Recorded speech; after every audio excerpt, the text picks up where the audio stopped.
Salve, salam jumpa lagi bersama saya Romo Yalo di channel Cahaya Hati Kristiani. Apa kabarnya hari ini?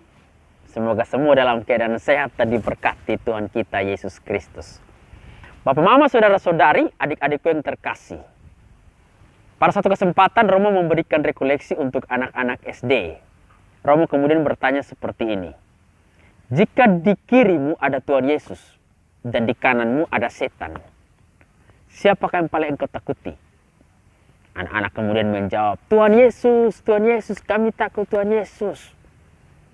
Beberapa hari kemudian, Romo memberikan rekoleksi lagi untuk orang-orang muda. Dengan pertanyaan yang sama. Jika di kirimu ada Tuhan Yesus dan di kananmu ada setan, siapakah yang paling engkau takuti? Mereka kemudian sama-sama menjawab, kami takut Tuhan Yesus, kami takut Tuhan Yesus. Lantas Romo berkata lagi, mengapa ibu hamil kalau keluar malam, suaminya selalu katakan, jangan lupa bawa genoak, jangan lupa bawa bawang putih, jangan lupa bawa gunting, jangan lupa bawa pisau, jangan lupa bawa gergaji. Berarti mereka takut setan daripada Yesus. Meskipun sudah ada rosario yang besar, meskipun berdoa atas nama Bapa 20 kali, tetapi tetap mereka selalu mau bawa barang-barang itu karena katanya nanti kuntilanak ambil anak, kuntilanak bisa menyakiti, atau setan bisa membunuh, atau rabe kasih mati. Bapak, mama, saudara-saudariku yang terkasih dalam Kristus, pada kesempatan ini Romo mau mengatakan kepada kita semua, setan itu ada. Dia ada dan selalu mengganggu manusia dan mengajak, dalam tanda kutip, mengajak manusia untuk jatuh ke dalam dosa. Untuk itulah setiap manusia selalu dibekali dengan namanya iman yang kuat untuk melawan setan dalam kehidupan setiap hari.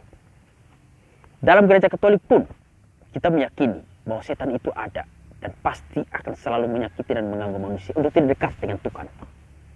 Tetapi Romo percaya orang-orang Katolik yang sungguh beriman pada Yesus yang pernah datang ke dunia itu pasti akan lebih memilih Yesus daripada setan dan tetap kuat dalam imannya untuk melawan setan dalam kehidupan setiap hari.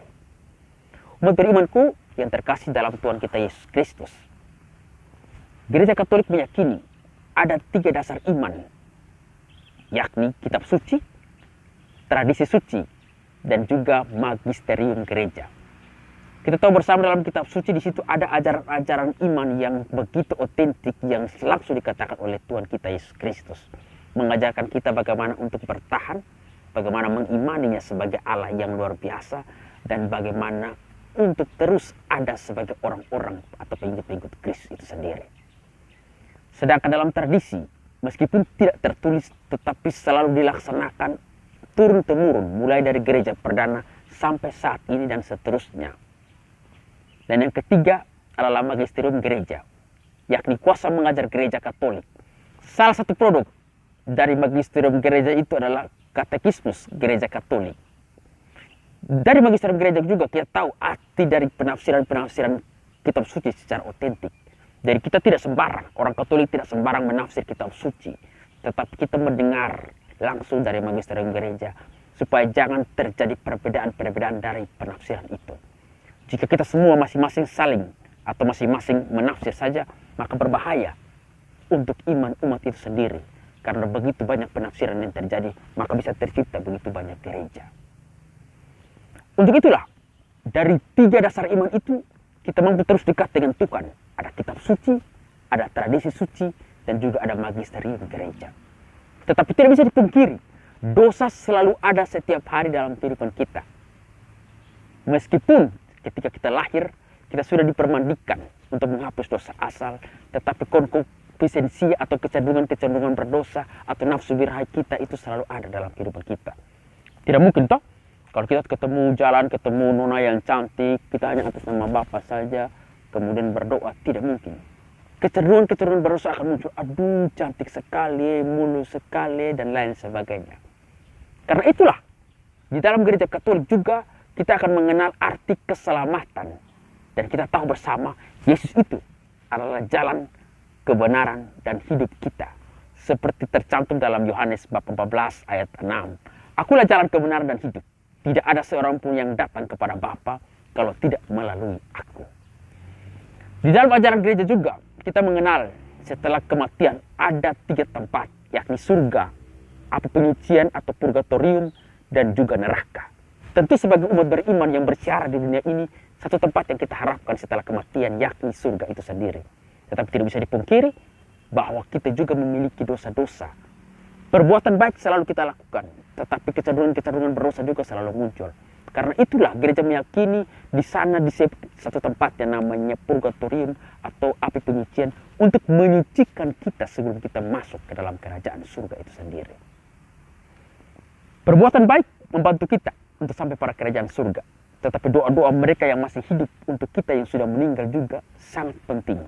Karena itulah gereja Katolik meyakini bahwa doa-doa bagi para arwah itu sangat penting, mulai dari 2 November atau setiap hari kita selalu mohon istirahat kekal untuk mereka yang telah meninggal, baik orang tua kita, saudara-saudari kita, tetangga kita, atau kenalan kita. Sekarang kita kembali pada proses bagaimana berdosa itu pasti ada dalam kehidupan kita, tetapi kemurnian hati untuk bisa berubah itu yang paling penting sekali. Ya. Ketika kita masih kecil, atau Romo masih kecil, masih SD atau SMP, itu pas ujian sekolah itu mulai kalau sampai pertanyaan yang tidak jelas, kita mulai balik teman nomor 5. Nanti teman kalau dia batas 1 kali itu artinya A, nomor 11 itu berarti B. Tapi kalau dia itu dia sementara TBC itu. Begitu pula dalam kehidupan hidup berkeluarga. Kecenderungan-kecenderungan berdosa itu tetap nampak dalam kehidupan kita. Ada mama-mama yang begitu gelisah ketika suaminya belum pulang, kemudian dia sudah mulai berpikir yang jahat. Ini pasti ada apa-apa ini. Ketika suami sampai di depan pintu memetuk saklar pintu. Lu dari mana? Sayang beta dari kantor ini, kebetulan kita ada lembur sedikit. Jujur, lu dari mana? Beta khawatir dari tadi sore itu beta pegang gelas, tiba-tiba gelas jatuh pecah. Lu dari mana? Sayang beta dari kantor singgah di mama kecil ada demam. Ya, sebenarnya dari mama kecil atau kicipu mama, jujur saja, beta dari tadi khawatir. Kekhawatiran itu kemudian akhirnya bisa menghadirkan dosa, pertengkaran dalam rumah tangga. Karena apa? Kecenderungan berdosa itu muncul dengan sendirinya. Sama juga, kita tahu bersama bahwa ketika dosa itu muncul, maka yang harus kita lakukan adalah meminimalisir atau menangkalnya dengan perbuatan-perbuatan yang baik. Tuhan pernah datang ke dunia dan mengajarkan kepada kita, dialah jalan kebenaran dan kehidupan untuk kita umat beriman. Karena itulah Romo meyakini bahwa kita orang-orang Katolik punya benih-benih keselamatan itu sendiri. Bagaimana kita memanfaatkan benih keselamatan itu dengan sebuah investasi yang bagus, dengan perbuatan-perbuatan yang baik, dengan tutur kata yang baik, demi keselamatan bersama. Tuhan memberkati kita semua. Salve.